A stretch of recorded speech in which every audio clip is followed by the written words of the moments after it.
Hey, what? You forgot who I am? Well, I am me. I work at a fantastic organization servicing world-class clients. And every single day I meet amazing people like you who speak 2 or more languages, yet find it difficult to communicate specifically in English. Yeah, that's the job I do. Yes, that's what this channel's about. So welcome back to Messages from me.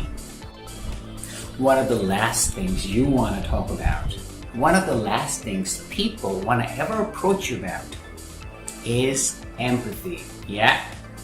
The problem with empathy is it's like you ask somebody to help you understand or learn, in fact, how to scramble or fry eggs.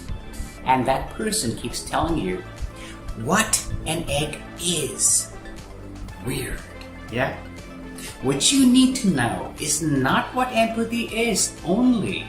You need to know how to empathize. Think about it.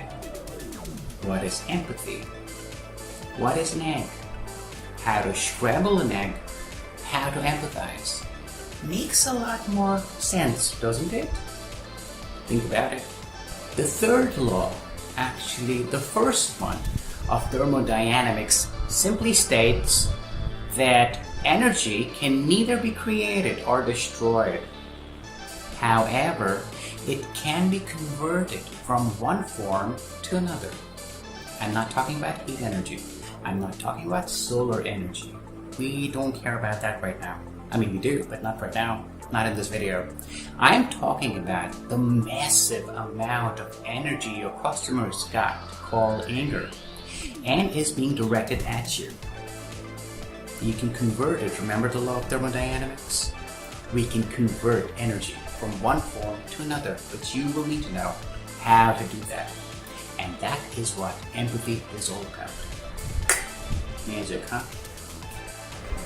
Okay, that brings us to the part where we define empathy. So I'm going to pull it up right now in front of me when I'm talking to you. The internet says, showing an ability to understand and share the feelings of another. Wow, that is pretty heavy duty. Almost like it's spiritual, you know?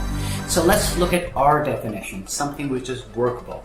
Our definition, not to empathy, but a definition of how to empathize is rephrasing a sentence somebody said to you, describing how they felt in a specific situation in an agreeable manner.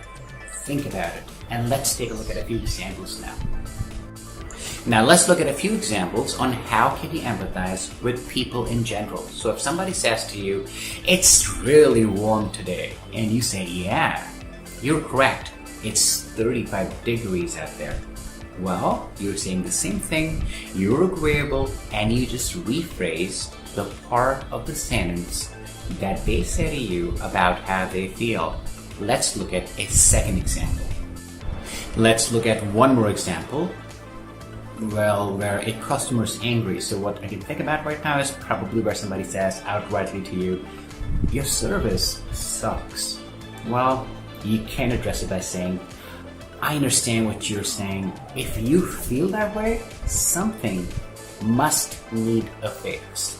Once again, you rephrase how they felt agreeably. You've not accepted responsibility or a mistake for your company. Okay, let's look at one more important example. A lot of times people tell you that they had to wait for something. Yeah, that's the key. Here, you can be empathetic. You could do something like, waiting can be very frustrating. Okay, I guess you guessed it.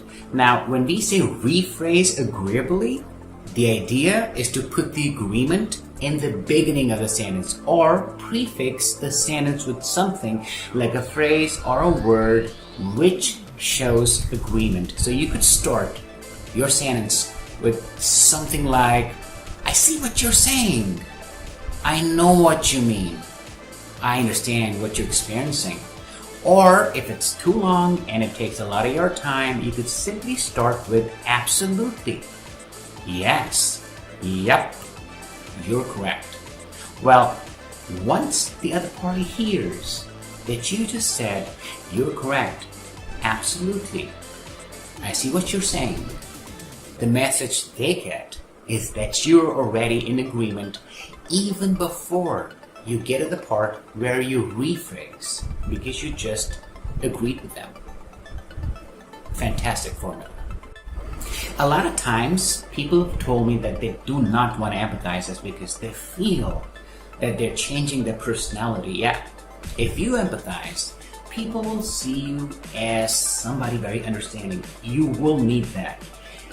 One of the best ways of doing this is think about how interesting are people and their problems.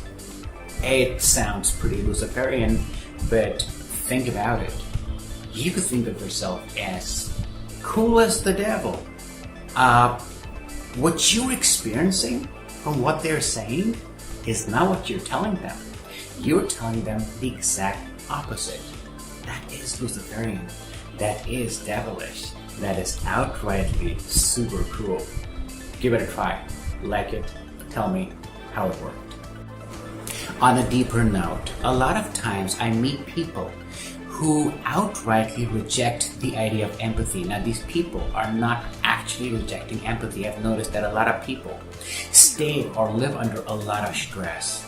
The only way that they can deal with their own stress is by turning indifferent to how they feel. Now, it sounds really scary, but if you're one of those people, if you're living under a lot of stress, or if you've got constantly something which is bothering you, the only thing you need to know is that you're not the only one who's experiencing pain, and this will not go on forever. The most important factor here is that once you understand why do you act in a manner which makes you look insensitive, you will be able to find a solution no matter if it takes you a little longer. One of the other most unbelievable misbeliefs about empathy is that you can only use this, or you must only use this secret weapon in a negative situation. Pretty weird. It's like you've got a diamond and you only use it to cut a diamond. When you've got nothing to cut, you keep it away. Not really. Come on. So how do you benefit from this technique when someone is in agreement with you or someone's just talking about something they're excited about?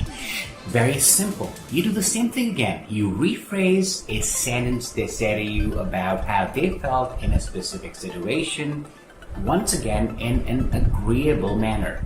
Well, if somebody says, "Wow, I've been waiting for this movie," you could be empathetic by saying, "Yeah, absolutely. I've been excited about it as well." These movies always keep you entertained. Let's look at when somebody says, "I'm totally looking forward to this holiday season."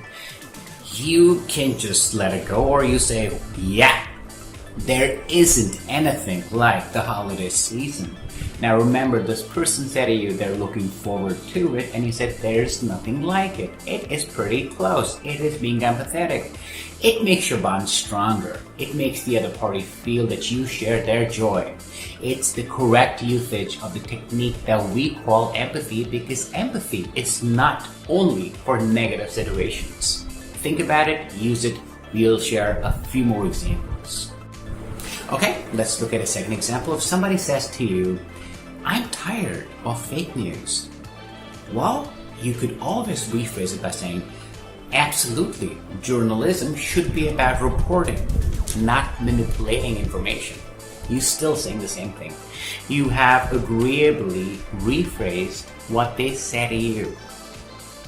Last, not the least, one of the best guides to effective empathy is that whenever you agreeably rephrase a sentence which describes how the other party felt with which you're trying to empathize, It's important to match the gravity of the situation. So if somebody tells you that they've caught a cold, please don't say, I'm sorry that happened to you.